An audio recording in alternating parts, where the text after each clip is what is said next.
Good morning, everyone. Today we will discuss few interview questions which is important from the fresher's point of view and experienced point of view. Let's start with the risk control matrix. What is risk control matrix and what are the features of risk control matrix? In short form, it's also called RCM. So, a risk control matrix is a key document used in IT audits, SOX compliance, and internal controls. It links business risk with the controls designed to mitigate the particular risk. Auditors and compliance teams used this document to test and monitor controls. So, a risk control matrix is a simple table used in risk management, auditing, and internal controls to show what risk exists, what controls are in place to reduce those risks, who is responsible for the risk, and how the controls are tested to mitigate those risks. RCM really helps auditors and management to ensure that risks are properly controlled. So, the definition of risk control matrix is this is a document that maps risk with the controls designed to reduce or manage those risks. What are the components of RCM? So business processes, what is the risk exist? What is the control type, control owner, test procedures, control frequency. It helps to ensure that every identified risk has an appropriate control. This is a sample of risk. I will attach this Excel link in the description. You can download it for your easiness.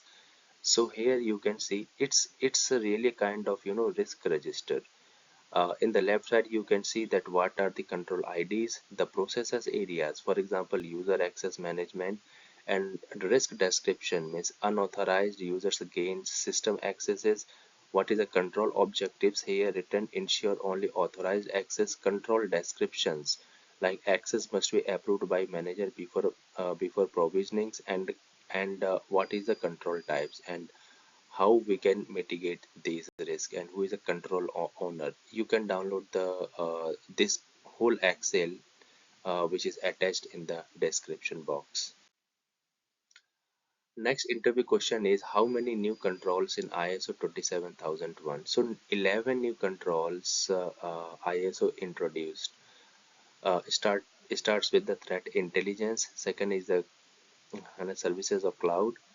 Third is a business continuity, physical security monitorings, configuration management, information deletion, data masking, data leakage preventions, monitoring activities, web filtering, and secure codings. These are the 11 new controls ISO introduced. Third interview question. This is actually a follow-up of the previous question. If a threat intelligence is due, does it mean earlier version of ISO doesn't have intelligence, or does previous version of ISO doesn't support the threat intelligence control?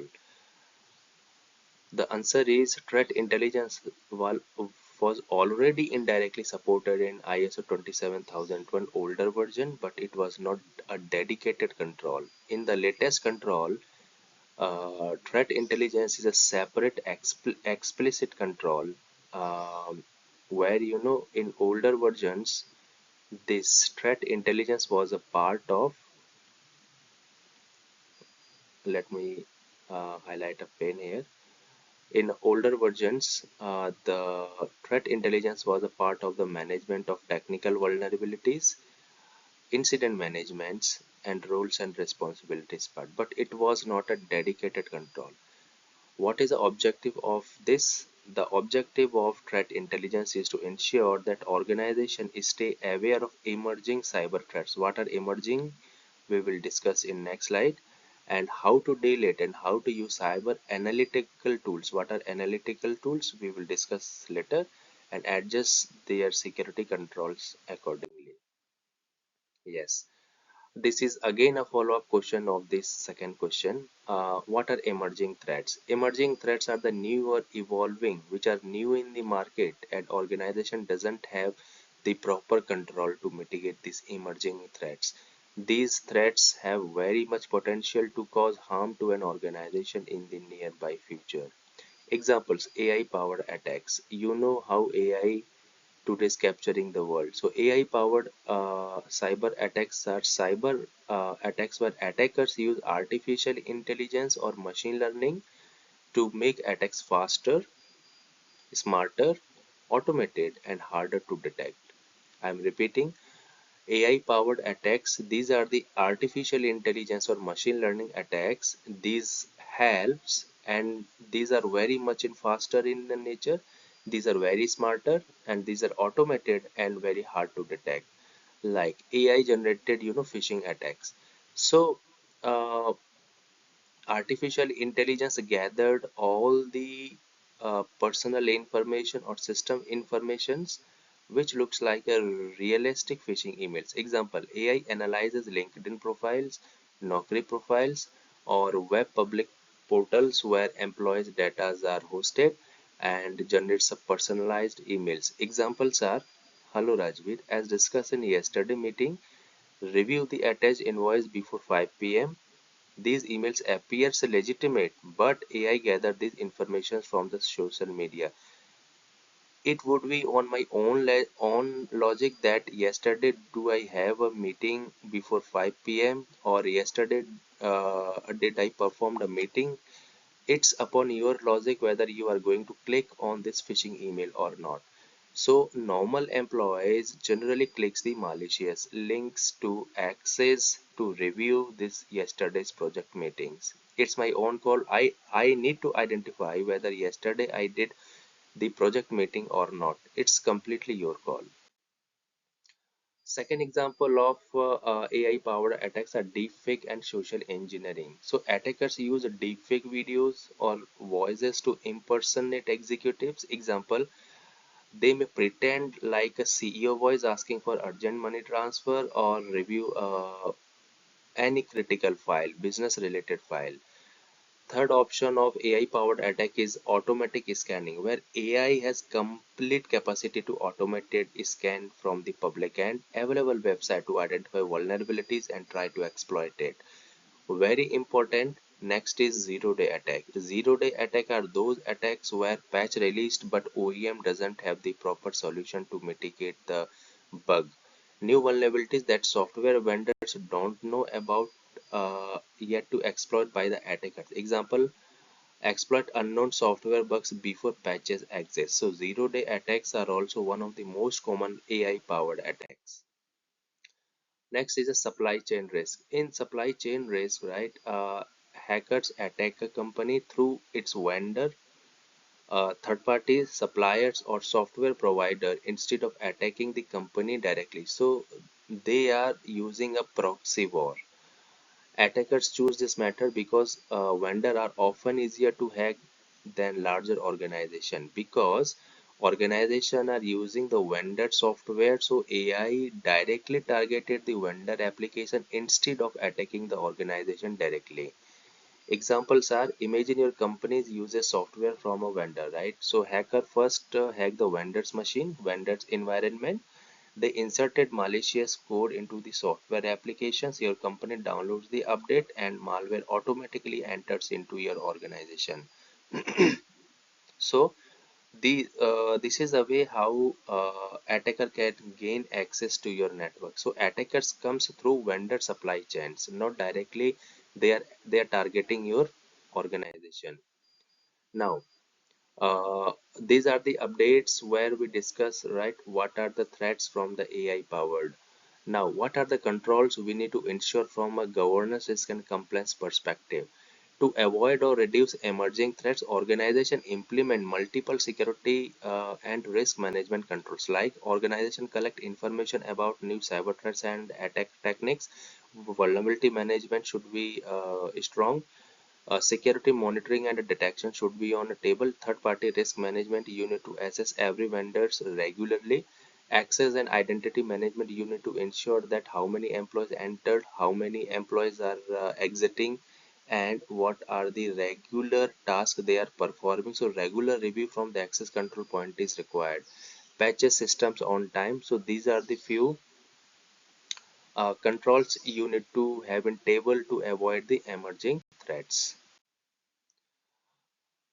Next interview question is what are physical securities? Physical security are those security who provide the access via physical media. Like we have a CCTV monitoring, right? These are the physical securities examples.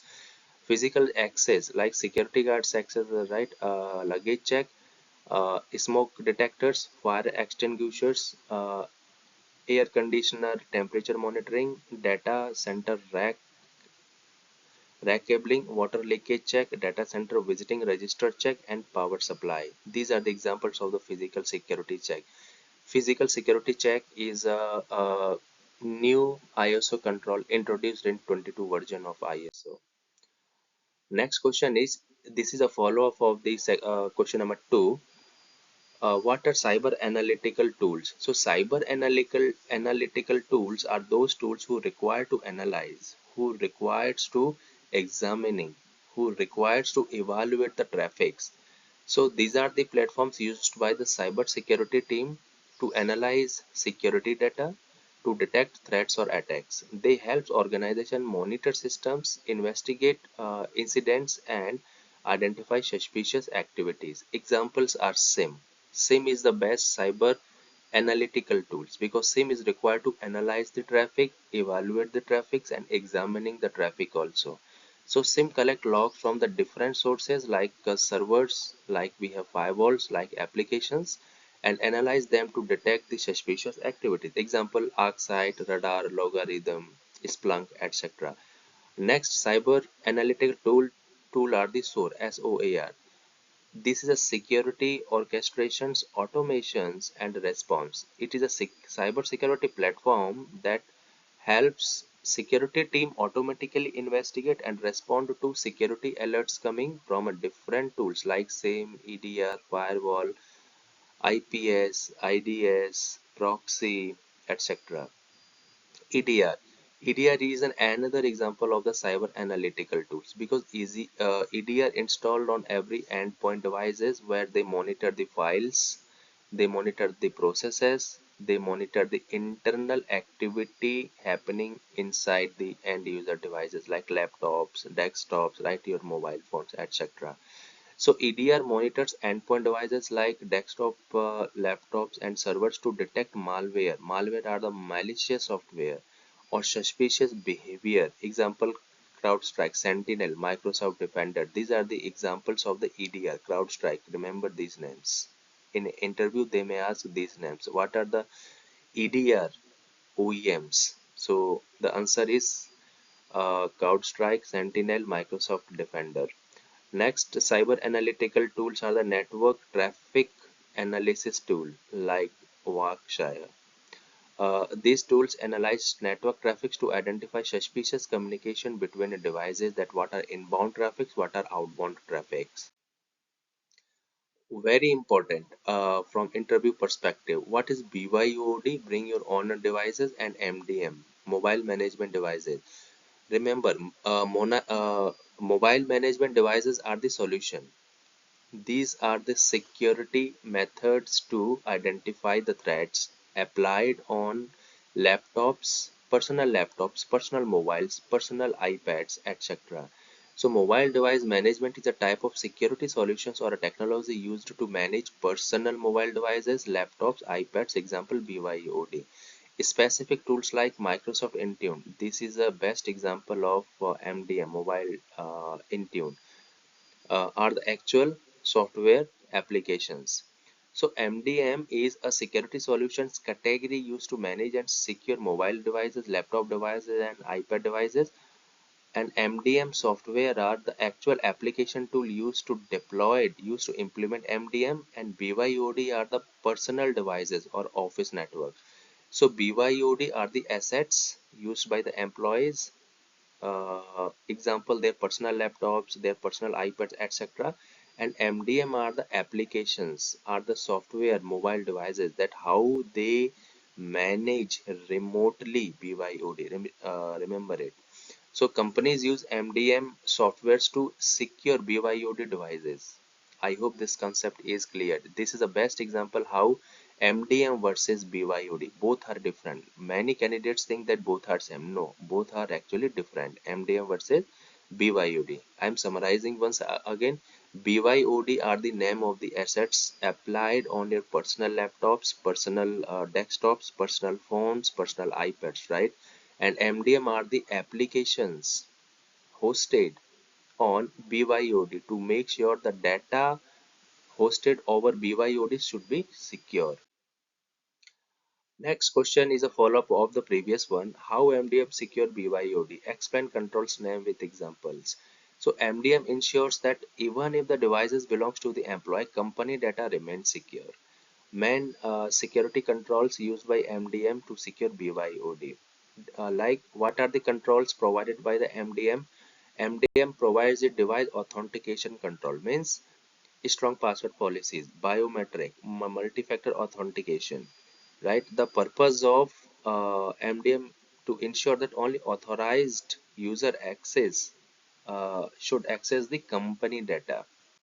Second example are the encryptions, means MDM, the application ensure the data hosted over your personal laptop should be encrypted. Like they make your storage encrypted. They encrypt the complete company container.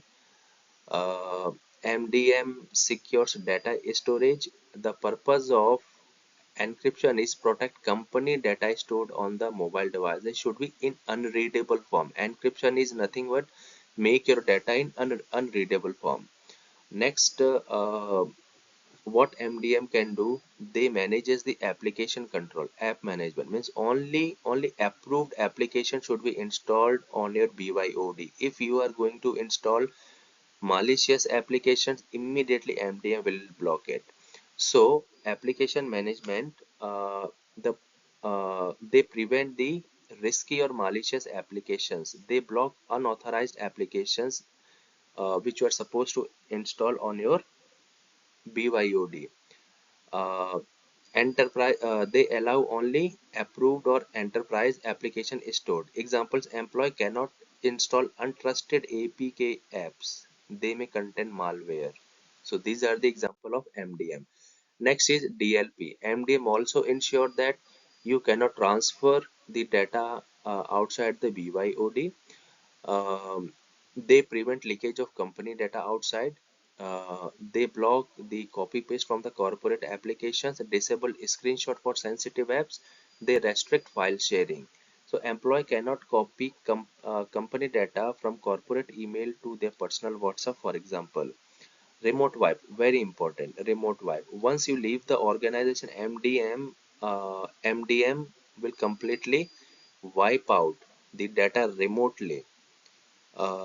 They can lock the device remotely. They can remove only the company's data. So the purpose of remote lock and remote wipe is protect data if your device is lost or if your device is stolen by someone. Examples: if an employee loses their phone, IT can erase company data online and document remotely. Also, MDM installed antivirus to make sure your data should be safe, right? They can install DLP, they can install EDR agents remotely on mobile apps to monitor. Okay. Apart from this, guys, we are providing ISO 27001 trainings, third party risk management complete courses. We are also providing the GDPR classes, data privacy. We also providing the PCI DSS, IT SOC, SOC 2 type 1, SOC 2 type 2. What facilities we are providing? We are giving training on RSA Archer, interview preparations, effective resume making, and unlimited connects until you get the job.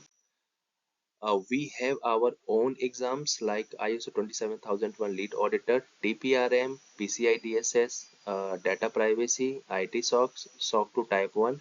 You can email me on rajveersinghAUG@gmail.com if you want to join our trainings and courses.